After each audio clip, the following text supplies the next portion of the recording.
Ashwath sir ಅವರ ಹೆಸರು ತಮಗೆ ಯಾರಿಗೂ ನಾನು ಹೇಳ್ಕೊಡ್ಬೇಕಾಗಿಲ್ಲ. ಯಾಕೆಂದರೆ ಕನ್ನಡಕ್ಕೊಬ್ಬರೇ ರಾಜ್ಕುಮಾರು, ಕನ್ನಡಕ್ಕೊಬ್ಬರೇ ಸಿ ಅಶ್ವಥ್. ಜೋರಾಗಿ ಚಪ್ಪಾಳೆ. ಅಂಥ ರಾಜ್ಕುಮಾರು, ಅಂಥ ಅಶ್ವಥ್ ಅವ್ರಿನ ಮುಂದೆ ನಾವು ಕಾಣ್ತೀವಿಲ್ಲೋ ಗೊತ್ತಿಲ್ಲ. ಅಂಥ ಅಶ್ವಥ್ ಅವ್ರಿಗೆ ಸ್ಫೂರ್ತಿಯ ಚಿಲುಮೆ ಆಗಿದ್ದವರು ನಮ್ಮ ಜೊತೆಗಿದ್ದಾರೆ. ಚಂದ್ರಮ್ಮ ಅವರು. ಜೋರಾಗಿ ಚಪ್ಪಾಳೆ. ಕೂತ್ಕೊಳ್ಳಿ ಅಮ್ಮ, ಪರವಾಗಿಲ್ಲ, ಕೂತ್ಕೊಳ್ಳಿ. ಬಹುಶಃ ಅವರು ಇಂಥ ಪಬ್ಲಿಕ್ ಫಂಕ್ಷನ್ಗೆ ಬರೋದು ಭಾಳ ಅಪರೂಪ. ನಮ್ಮ ಊರಿಗೆ ಕೂಡ ಬಂದಿದ್ದರು ನಮ್ಮ ವಿವಾಹ ವಾರ್ಷಿಕೋತ್ಸವಕ್ಕೆ. ಹಾಗೆ ಮತ್ತು ನಂದು ಬರ್ಡೇ ಪ್ರಯುಕ್ತ ಒಂದು ದೊಡ್ಡ ಕನ್ನಡ ವ್ಯವಸ್ಥೆ ಕಾರ್ಯಕ್ರಮ ಹಮ್ಮಿಕೊಂಡಿದ್ವಿ ನಮ್ಮ ಊರಲ್ಲಿ. ನಮ್ಮ ಸ್ನೇಹಿತರು ಕರಿಮುರಿ ಅವರು ಅದರದ್ದೆಲ್ಲ ಉಸ್ತುವಾರಿ ವಹಿಸಿದ್ರು. ಆವಾಗ ಬಂದಿದ್ದರು ಅಮ್ಮವರು. ಬಹುಶಃ ಒಂದು 6-7 ವರ್ಷ ಆಯಿತು. ಯಾಕಂದರೆ ಅಶ್ವಥ್ ಸರ್ ಜೊತೆಗೆ ನಾನು ಜಾಸ್ತಿ ಬೆರೀಲಿಲ್ಲ, ಜಾಸ್ತಿ ಕಾರ್ಯಕ್ರಮ ಮಾಡಲಿಲ್ಲ. ಕೊನೆಗೆ ಒಂದು ತುಮಕೂರಲ್ಲಿ ಒಂದು ಕಾರ್ಯಕ್ರಮ ಮಾಡಿಸಿದ್ದೆ, ಬಂದಿದ್ದರು. ಆವಾಗ ಮನೆಗೆ ಹೋಗಿದ್ದೆ. ಇಲ್ಲದೇ ಇದ್ದರೂ ಕೂಡ ಅವರ ಹಾಡುಗಳು ಕರ್ನಾಟಕದಾದ್ಯಂತ, ಪ್ರಪಂಚದಾದ್ಯಂತ ಕನ್ನಡಿಗರಿಗೆ ತುಂಬ ಚಿರಪರಿಚಿತ, ತುಂಬ ಜನಕ್ಕೆ ಇನ್ಫ್ಲೂಯೆನ್ಸ್ ಮಾಡಿದೆ ಅವರ ಹಾಡುಗಳು. ತಮಗೆಲ್ಲರೂ ಗೊತ್ತಿದೆ. ತರವಲ್ಲ ತಗಿ ನಿನ್ನ ತಂಬೂರಿ ಆಗ್ಬೋದು, ಕಾಣದ ಕಡಲಿಗೆ ಆಗ್ಬೋದು, ಪಾ ಇಲ್ಲಿ ಸಂಭವಿಸು.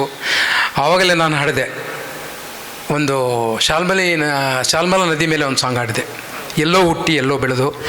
ಅಂಥ ಅದ್ಭುತವಾದ ಹಲವಾರು ಸಂಯೋಜನೆಗಳನ್ನು ಮಾಡಿದ್ದಾರೆ.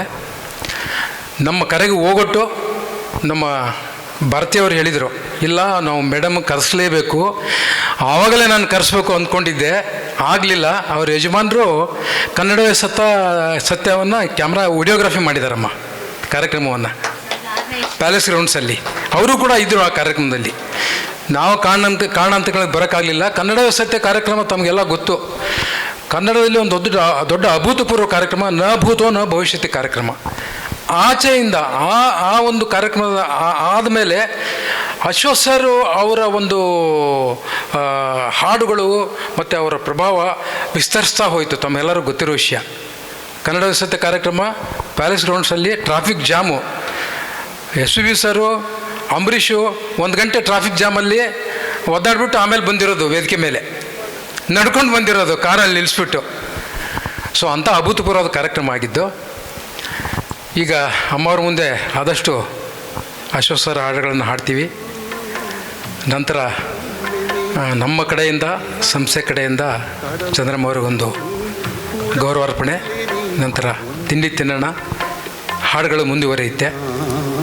ಈ ಒಂದು ಎಲ್ಲ ಒತ್ತಾಸೆಯಾಗಿ ನಿಂತಿರೋರು ನನಗೆ ಇಲ್ಲ ಅಮ್ಮವ್ರನ್ನ ಕರೆಸಲೇಬೇಕು ಅಂದ್ಬಿಟ್ಟು ಭಾರತೀಯವ್ರಿಗೊಂದು ಚಪ್ಪಾಳೆ.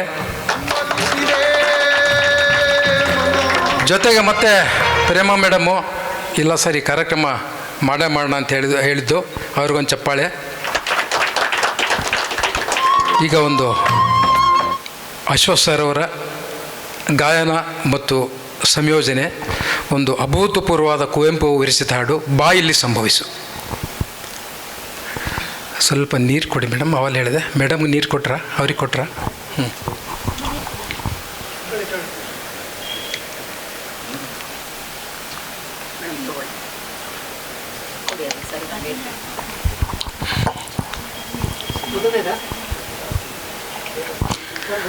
ಮತ್ತೆ ನಮ್ಮ ಮತ್ತೊಬ್ಬರು ಅತಿಥಿಗಳು ಅಶ್ವಥ್ ಸರ್ ಜೊತೆಯಾಗಿ ಇದ್ದವರು ಹಲವಾರು ವರ್ಷಗಳ ಕಾಲ.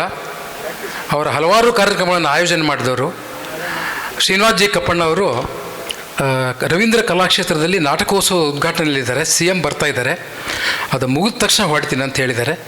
ಬಹುಶಃ ಒಂದು 1/2-3/4 ಗಂಟೆಯಲ್ಲಿ ಅವರು ಕೂಡ ಬರ್ತಾರೆ.